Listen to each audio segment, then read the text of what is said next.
Hello friends, welcome to the notes book IAS. मेरा नाम है डॉली और हम पढ़ रहे हैं करंट का टॉपिक। तो करंट में हम देखेंगे India and BIMSTEC, India sign BIMSTEC maritime agreement now know all about it. देखो क्या है कि इंडिया ने अप्रैल में जो मैरीटाइम एग्रीमेंट है वो साइन किया था और इसी टाइम अप्रैल ने इंडिया ने बांग्लादेश के साथ जो शिपमेंट है वो कैंसिल किया था। अब जो देखो इंडिया और बांग्लादेश की टेंशन्स हैं वो आए दिन बढ़ती जा रही हैं, बढ़ती जा रही हैं। बांग्लादेश अभी यूएस में गया था तो उसने बोला था कि हम चाहते हैं कि इंडिया के साथ हमारे जो रिलेशन हो जाए वो अच्छे हो जाए, लेकिन बात नहीं बन पा रही। देखेंगे पूरा मैटर है क्या बेसिकली। बिम्स्टेक बिम्स्टेक कितने मेंबर है? 7 मेंबर है इसमें। ये स्टेब्लिश कब हुआ था? 6 जून 1997 में हुआ था। और इसके देखो जो मेंबर है, नेपाल ज्वाइन इन 2004, भूटान है इसमें, म्यांमार 1997 में, इंडिया है, श्रीलंका करंट चेयरमैन है इसका, बांग्लादेश हो गया, थाईलैंड हो गया। ये सारे 7 मेंबर हैं इसके, ठीक है। अब देखो क्या है पूरा matter. India sign BIMSTEC maritime agreement. India together with other BIMSTEC member states sign the BIMSTEC Maritime Transport Cooperation Agreement to enhance trade and connectivity across the Bay of Bengal। ठीक है, बे ऑफ बंगाल के जो area में है connectivity सही हो जाए।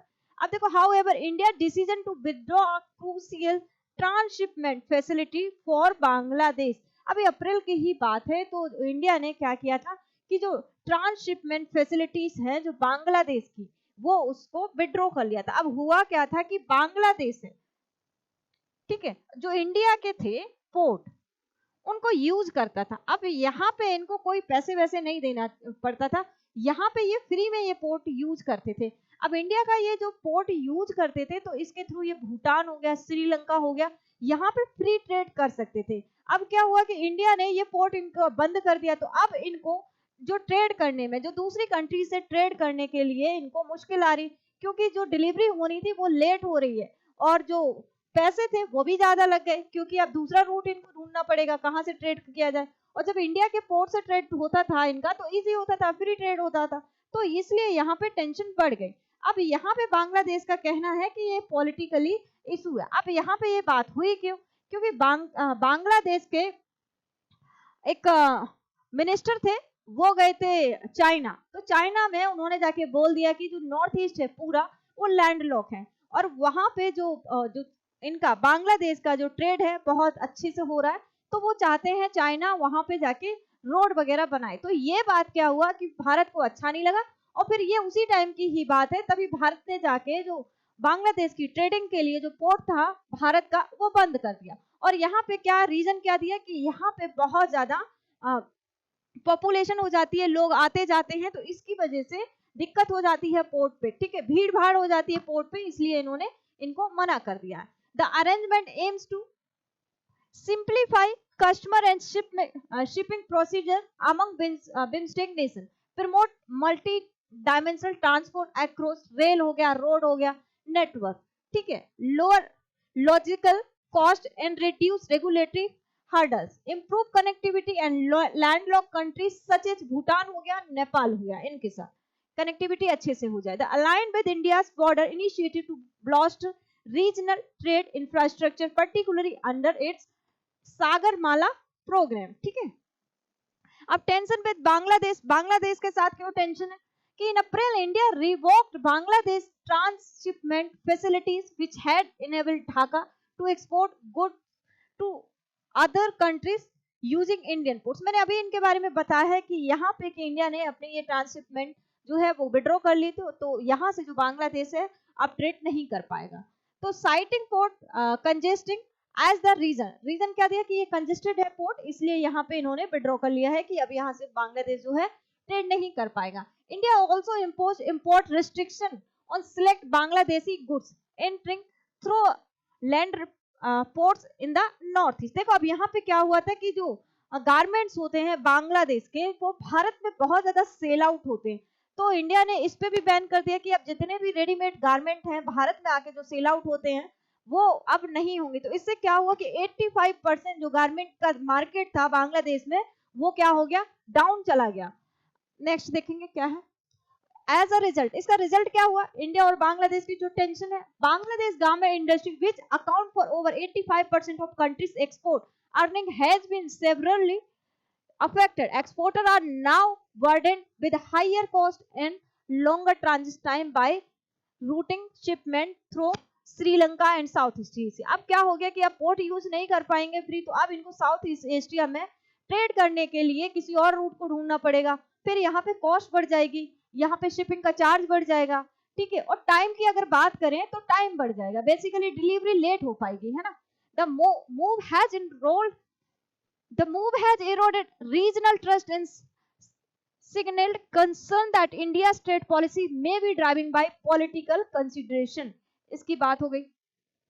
अब the Bay of Bengal has historically remained under intrigation in terms of trade. India's recent action risks hindering regional cooperation and may prompt smaller nations to seek closer tie with China or other external power. देखो अभी जो port क्या कर दिया, cancel कि अब इससे trade नहीं कर पाएंगे, इससे दूसरे जो देश हैं उन पे भी नेगेटिव इम्पैक्ट पड़ता है इंडिया का, जैसे अदर कंट्रीज हो गई. तो अब वो किधर चली जाएंगी, वो चाइना की तरफ झुक जाएंगी. अगर चाइना उनको ऑफर देगा या लालच देगा तो चाइना की तरफ क्या चली जाएंगी, एंटर कर जाएंगे, ठीक है. तो what was once viewed a neutral maritime trades is increasingly taking on a strategic and transactional character. अब India credibility and regional leadership की अगर बात करी जाए तो strong port infrastructure just like Sagarmala, right. Policy reform supporting trade, credibility versus capacity की बात होगी यहाँ पे. Neutrality of trade under threat, leadership through stability, ठीक है. अब वे फॉरवर्ड की अगर हम बात करें तो India aspire to position itself as a regulation integrator in the Bay of Bengal. To realize this vision, it must strike a careful balance between advancing strategic interest and preserving regional trust. Establishing a rules-based neutral trade framework, one that is insulated from shifting geopolitical dynamic, is essential for sustained long-term leadership and capability.